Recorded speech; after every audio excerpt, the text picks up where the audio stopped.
So this is how you tape off a U-shaped air conditioner.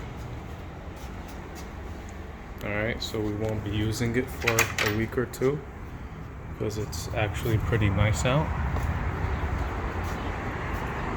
Alright, so this is how you tape it off. Painter's tape, right? So all the dust doesn't accumulate extra on this brand new air conditioner. And that is the brace or whatever. So I got this bag and it's stretched all the way back here, and then I taped it off, right? So if water or dust doesn't really get in, because I've made contact at all points except down there.